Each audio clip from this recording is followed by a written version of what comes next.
Hey, Rebel Rouser. I'm Alan Voivod, and this is Star Wars 7 by 7 We're at episode number 1578 right now, and today we've got a resistance briefing on the High Tower for you, which involves much more in the way of the machinations of the First Order. And I should say right off the bat, this is a spoiler episode, so if you have not seen the High Tower and don't want it spoiled for you, then save this show for a later date. But if you're okay with me spoiling the details and telling you what the First Order is up to as it relates to the Colossus refueling platform, then we're going to dive right into it.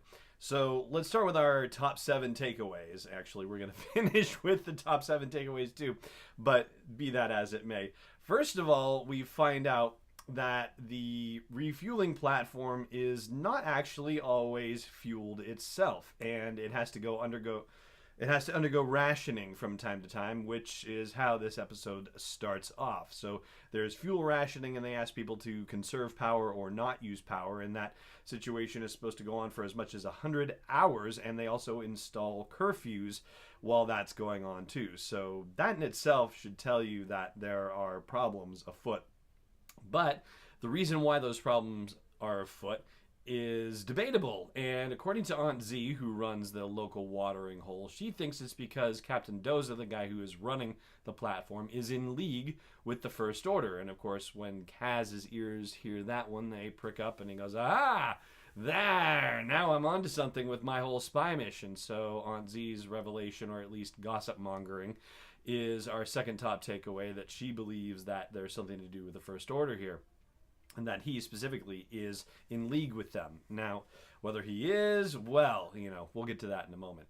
Our third top takeaway is the fact that there is a shipment coming in, and because there are power issues, the aces have to go out and guide the shipment in, which is actually kind of part of their job anyway. But Hype Phazon is not a part of this, and while Kaz is trying to network with Hype Phazon, he finds out that when First Order folks are bringing in shipments, he doesn't want anything to do with it. And so he says, he's told Doza, if the First Order is bringing something in, I'll be here in Aunt Z's watering hole. So that would seem to cross Hype Phazon off the list of people who could be potentially collaborating with the First Order. Also, as a fourth top takeaway, we find out that Hype Phazon and Tam from Team Fireball used to be friends until Hype made the Aces crew, and at that point, Hype seemed to forget all about his friends that don't live in the tower anymore, like he gets to do. And so Tam thinks that he is stuck up and arrogant and only out for himself, and is very hurt by the fact that their friendship is no longer in existence. And even though Hype gets them into the tower, that doesn't go very well, unfortunately, because Tam is holding a huge grudge, and Hype is playing along and ribbing her over the state of the Fireball, and she doesn't take that well, and he isn't really sensitive to what the heck is going on. And so yeah, all of that ends up going wrong, but it ultimately is an excuse basically that gets Tam in the tower, or Kaz, that gets Kaz in the tower to try and find out what is going on with the First Order, because Major Vonrag has showed up there with some First Order troopers, and we find out that here's what's going to happen with this First Order shipment. Vonrag is trying to weasel his way into control of the platform by offering this fuel shipment in exchange for assistance with the Colossus's protection from all the pirate attacks and whatnot. Now, we know from an earlier episode that the pirate attacks are actually being orchestrated by the First Order, but, obviously Doza doesn't necessarily know that, and he doesn't take kindly to this coercive attempt and says that he might consider reporting it to the New Republic, to which Vonrag says, "Oh yeah, well, I'm going to report all the activity happening with the criminal underworld on this platform, which goes against New Republic trade sanctions. So how do you like that?" And of course, Doza doesn't like that at all. And through a nifty little thing with comlinks and whatnot, that's how Kaz gets to hear all of this.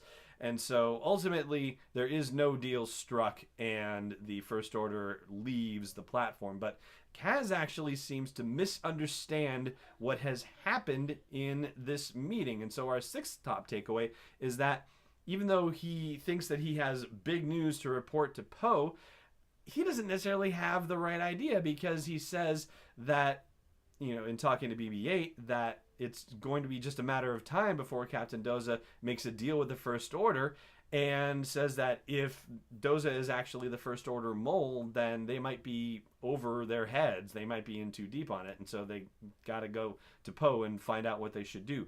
Now, on the one hand, there was supposed to be a spy working for the First Order, or some sort of specifically First Order allied person working on the Colossus, and that's who Kaz is supposed to find.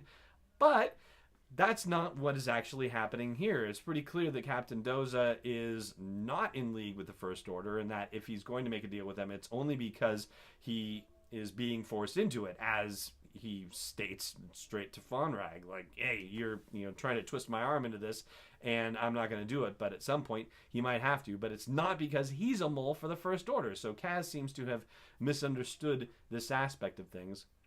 And it would seem to suggest that somebody working closely enough with Captain Doza to create these kind of situations where, rationing and curfews are necessary, that would be the place where you would think we would be looking for a mole. But yeah, that's maybe just because you and I get to sit outside the thing and go, I know what's happening here. So anyway, so this also suggests why it is that Kaz is going to get off the platform, which is going to happen in the next few episodes, because he's going to be on missions with Poe and stuff, because he has to go report this to Poe.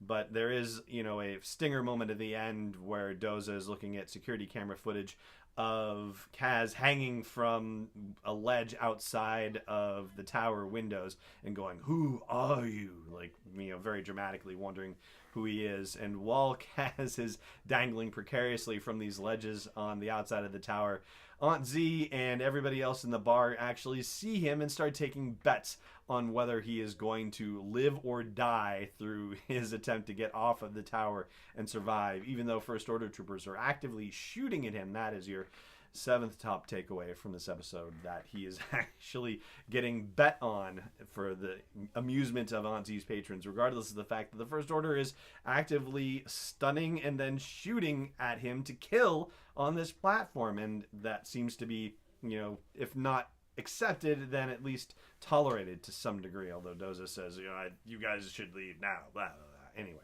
so now we know that some of the First Order's machinations are becoming more widely known, and we'll see what happens in the next few episodes when Poe gets this information and how he decides to react to it. For now, though, that is going to do it for our Resistance briefing on the High Tower, which is, incidentally, Episode 5 from Season 1 of Star Wars Resistance. And that is going to do it for this episode of Star Wars 7x7 as well. I hope you are subscribing to the show. If you are not, then please do. And I hope you will consider supporting the show on Patreon as well. That's at patreon.com/SW7x7. But for now, it just remains for me to say thank you so much for joining me for this episode, and may the Force be with you wherever in the world you may be. This podcast is not endorsed or sponsored yet by Lucasfilm Limited, Disney, or 20th Century Fox, and is intended for entertainment and information purposes only. Star Wars, the Star Wars logo, all names and pictures of Star Wars characters, vehicles, and any other Star Wars-related items are registered trademarks and/or copyrights of Lucasfilm Limited or their respective trademark and copyright holders. May the Force be with them. All original content is copyright 2018 Star Wars 7x7. We hope you love it.